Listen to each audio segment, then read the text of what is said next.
Halo guys, pernah enggak menderita rasa lelah dan sulit berkonsentrasi ya? Kadang-kadang kalau kita merasakan hal seperti itu, maka kita akan melakukan seperti misalnya mengkonsumsi vitamin, kemudian istirahat.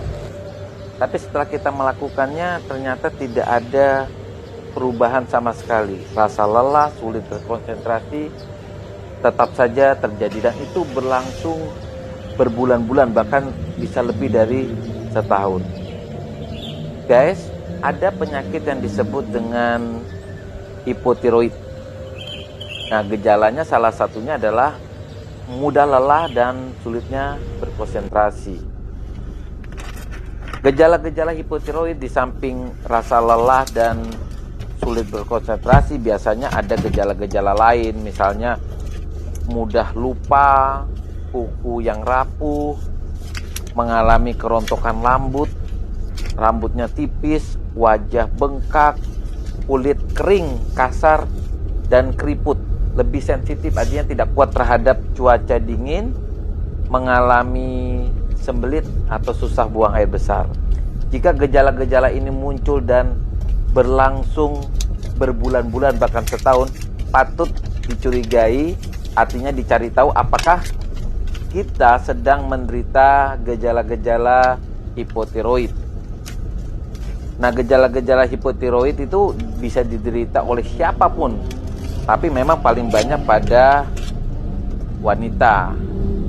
Nah, hipotiroid itu sebenarnya gejala karena produksi daripada hormon tiroidnya berkurang. Jadi ada istilah pada itu hipertiroid dan hipotiroid. Kalau hipertiroid artinya produksi hormon kelenjar gondoknya berlebih. Kalau hipotiroid berarti produksi kelenjar gondoknya atau hormon kelenjar gondoknya berkurang. Kelenjar tiroid atau kelenjar gondok itu merupakan kelenjar yang bentuknya kecil, berbentuk kupu-kupu yang terletak di sisi depan leher, tepatnya di bawah jakun pada laki-laki ya. Kelenjar ini bertugas menghasilkan hormon tiroid yang membantu tubuh menggunakan energi, mengatur metabolisme, mengatur suhu tubuh dan detak jantung. Penyebab daripada hipotiroid itu adalah ada beberapa penyakit, tapi ada juga penyakit yang bisa mengakibatkan hipertiroid. Tapi kali ini kita hanya membahas hipotiroid. Jadi ada beberapa hal yang bisa mengakibatkan orang mengalami hipotiroid. Pertama adalah penyakit autoimun. Nah, secara umum autoimun itu adalah penyakit di mana tubuh kita membentuk antibodi. Nah, antibodinya menyerang sel-sel atau sel-sel yang ada di kelenjar gondok. Kita kenal penyakit yang menyerang kelenjar gondok ini namanya penyakit Hashimoto. Sehingga akibat penyakit Hashimoto ini, itu kelenjar-kelenjar tiroidnya rusak sehingga dia tidak mampu memproduksi daripada hormon tiroid. Begitu juga dengan pengobatan pada kelenjar tiroid, misalnya pernah mengalami radioterapi pada daerah leher sehingga terjadi kerusakan pada sel-sel kelenjar tiroid. Akibatnya apa? Kelenjar tiroid tidak mampu memproduksi hormon, timbullah gejala-gejala hipotiroid. Atau obat-obat tertentu, misalnya ada yang mengalami gangguan mental, gangguan irama jantung, kanker, biasanya menggunakan obat-obat seperti interferon, amiodaron, lithium. Itu juga bisa mengakibatkan gangguan hipotiroid. Penyebab yang lain bisa karena misalnya pola makan rendah yodium. Yodium itu kan kalau di kehidupan sehari-hari diberikan pada garam ya. Jadi garam itu ada garam beryodium.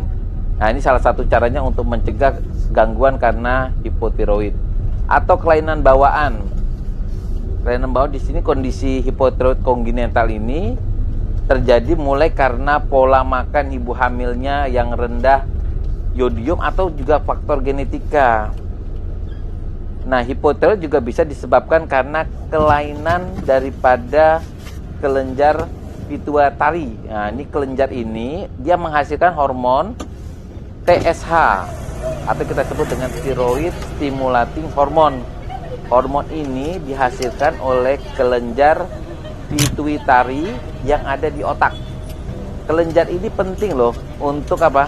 Untuk merangsang kelenjar gondok menghasilkan hormon. Jadi kalau ada gangguan kelenjar ini, orang bisa saja mengalami gangguan hipotiroid. Untuk mendiagnosa seseorang mengalami hipotiroid ya, untuk mendiagnosanya biasanya kita pertama ada gejala-gejala hipotiroid lah. Kemudian kita melakukan pemeriksaan hormonnya. Pertama hormon FT4. Nah, itu nilai normalnya antara 0,7 sampai 1,55 nanogram per dl. Kalau hormonnya rendah atau di bawah 0,7 berarti kategori hipotiroid. Kalau dia lebih dari 1,5 berarti masuk kategori hipertiroid. Ada hormon TSH juga, itu nilainya 0,27 sampai 4,7. Ini hormon ini dihasilkan oleh kelenjar pituitari untuk apa? Untuk merangsang kelenjar tiroid untuk menghasilkan hormon. Jadi kalau ada gangguan pada kelenjar gondok sama kelenjar pituitari pasti akan menghasilkan gangguan pada metabolisme tiroidnya. Kalau hipotiroid ini dibiarkan ya, tidak diterapi, maka bisa saja menimbulkan komplikasi berupa apa? Radang sendi, gemuk atau obesitas, penyakit gondok, yaitu pembesaran kelenjar gondok yang secara estetika mungkin kurang baik, terjadinya gangguan kesuburan, kerusakan saraf, penyakit jantung. Kalau misalnya seorang penderita hipotiroid hamil, maka kalau dia mengalami hipotiroid maka akan terjadi anemia, preeklamsi, yaitu resiko preeklamsi itu kenaikan tensi, bengkak ya, terjadi keguguran, terjadi berat bayi rendah, berat badan bayinya rendah, kelahiran prematur, kondisi cacat, perkembangan bayinya mengalami kondisi gagal mental dan gagal perkembangan fisiknya.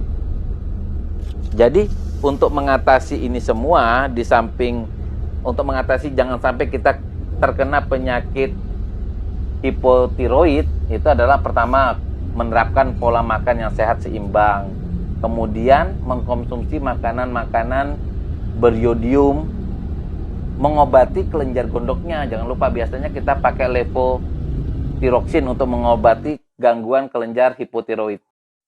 Jadi rekan-rekan yang memiliki ya, kalau kita ambil kesimpulan secara umum, karena penyakit hipotiroid ini biasanya bisa berlangsung bertahun-tahun karena dari awal kita tidak mampu untuk mendeteksinya. Karena keluhan yang tadi berupa misalnya rambut rontok, kemudian rasa lelah, itu dianggap sebagai penyakit-penyakit yang biasalah kurang istirahat. Nah, untuk teman-teman yang menderita gangguan yang seperti tadi, sembelit, rambut rontok, lemah, yang berlangsung berbulan-bulan, itu perlu melakukan pengecekan kadar hormonnya. Karena apa? Kalau ini dibiarkan jangka panjang, nggak minta-minta, itu komplikasi-komplikasi daripada hipotiroid itu bisa saja terjadi. Misalnya apa? Pembengkakan jantung. Itu kan sesuatu yang harus dihindari. Kerusakan saraf. Atau pembesaran kelenjar gondok yang secara estetika nggak bagus sekali. Karena kelihatan, karena dia posisi kelenjar gondoknya, pembengkakannya di depan leher, itu kan nggak bagus sekali kelihatan. Nah, demikian rekan-rekan topik kita hari ini tentang hipotiroid ya.